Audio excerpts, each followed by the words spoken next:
Welcome back to the lectures on quantum chemistry and molecular spectroscopy. This is the continuation of the assignment 1 solutions discussion, and we will now look at part B, a few more problems. And let me recall the problem set from the assignment that was there in the website. Okay.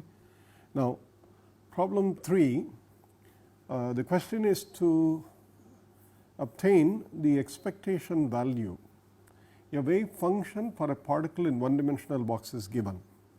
It is slightly different from what you are used to, that it is a combination of two wave functions for the particle in the one dimensional box with coefficients C1 and C2, and you are asked to calculate the expectation value for the energy and momentum of this particle. Okay. Now, this is typically what is known as a linear superposition of the wave functions. So, let me go to a new page. Okay. So, you have a wave function psi 1, this is problem 3, which is root 2 by L C1 sin pi x by L plus C2 sin pi 2 pi x by L. Okay. C1 and C2 are arbitrary coefficients, but they have to be determined, the relation between them should be determined by making the wave function psi 1 star psi 1 dx between 0 to L for the particle in the box to unity. Then recall that the expectation value of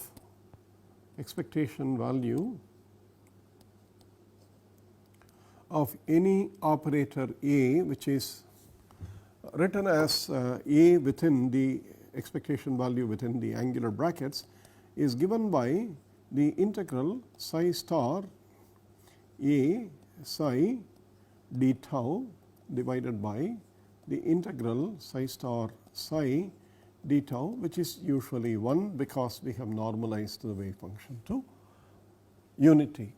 This is in the state psi.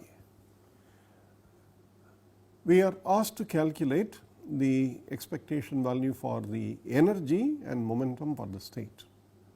Okay. So, the first thing we have to do is to ensure that the wave function has this property, namely it is normalized. Normalize the wave function.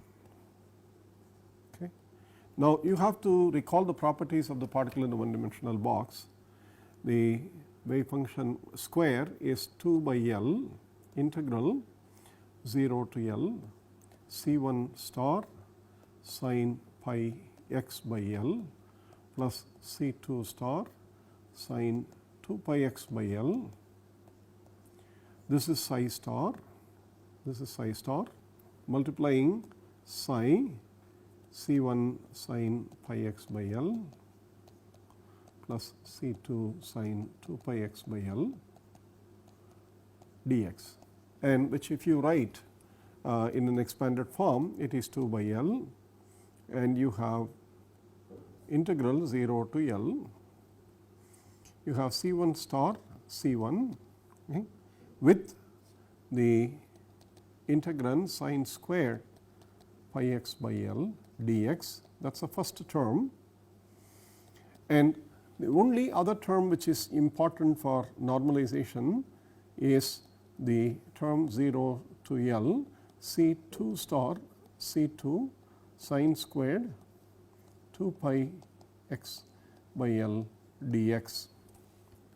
We do not worry about the terms C1 star C2 integral sin pi x by L sin 2 pi x by L dx between 0 to L, because these are orthogonal wave functions, and therefore, this integral is 0, and so is its complex conjugate. Therefore, of the 4 terms that you have when you take the product, only 2 of them are there. Therefore, this term is not needed, And so, I will simply get rid of this from here, and what is left over is the integral with C1 star C1, and the rest of it is 2 by L 0 to L sin square pi x by L. You know that the wave function is normalized, this function is normalized, therefore, this is 1 and the other is C2 star C2 times 1. So, what you have is absolute C1 square plus absolute C2 square, that is equal to psi star psi 1 star x psi 1 x dx between 0 to L. That is what we did. Therefore, the normalized wave function psi 1 of x is the normalization constant, which is the square, n square is this.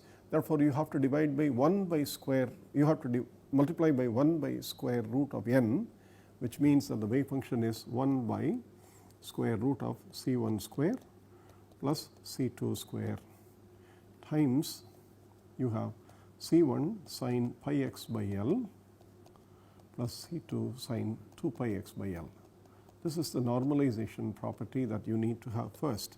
And then with this normalization constant, you can calculate the expectation value for the energy as nothing but the expectation value with the Hamiltonian operator between the wave functions in the state psi 1. In the state psi 1, it is given by psi 1 star x. The operator Hamiltonian is minus h bar square by 2m d square by dx square for the particle with the mass m acting on psi 1 of x dx from 0 to L. Okay. Therefore, this is a calculation that you have to do, and you know, since it contains psi 1 star psi 1, the function this is squared. So, what you have is 1 by C1 square plus C2 square absolute values multiplied by the integrals, the integral 0 to L C1 sin pi x by L plus C2 sin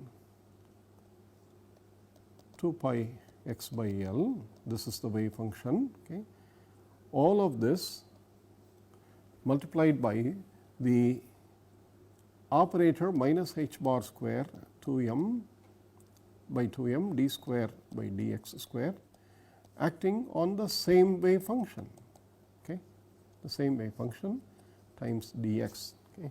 You know that the individual wave functions, the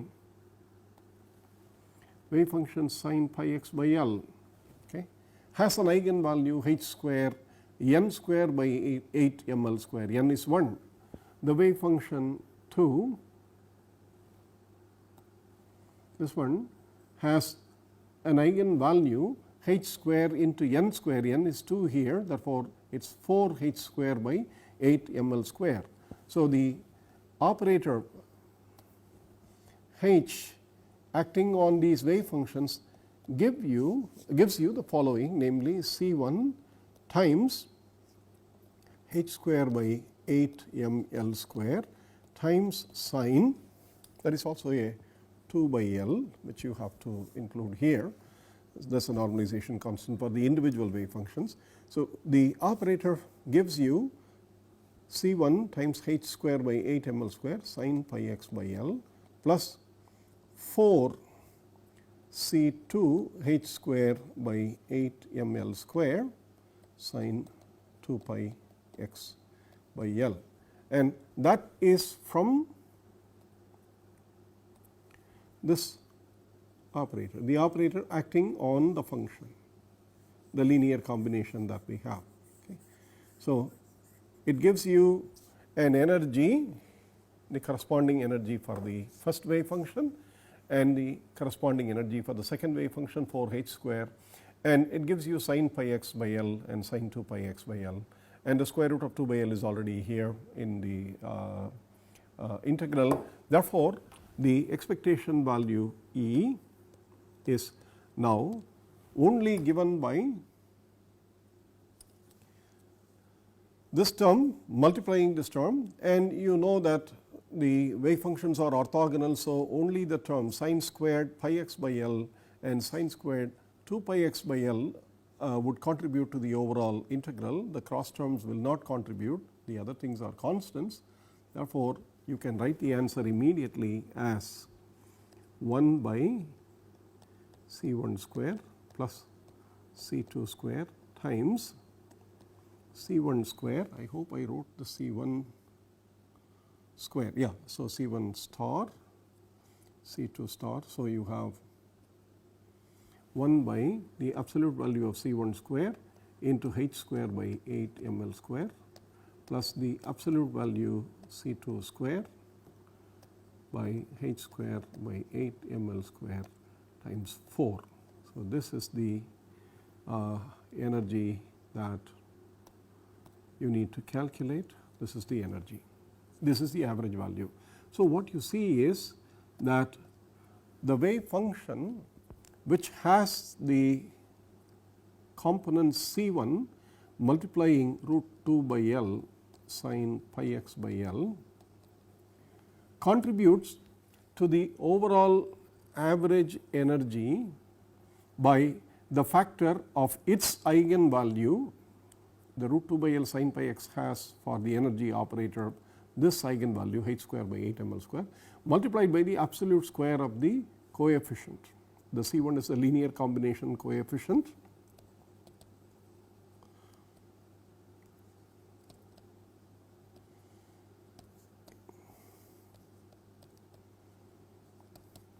So, the absolute square of C1 contributes with this energy and the absolute square of C2 contributes with the corresponding energy for the wave function root 2 by L sin 2 pi x by L.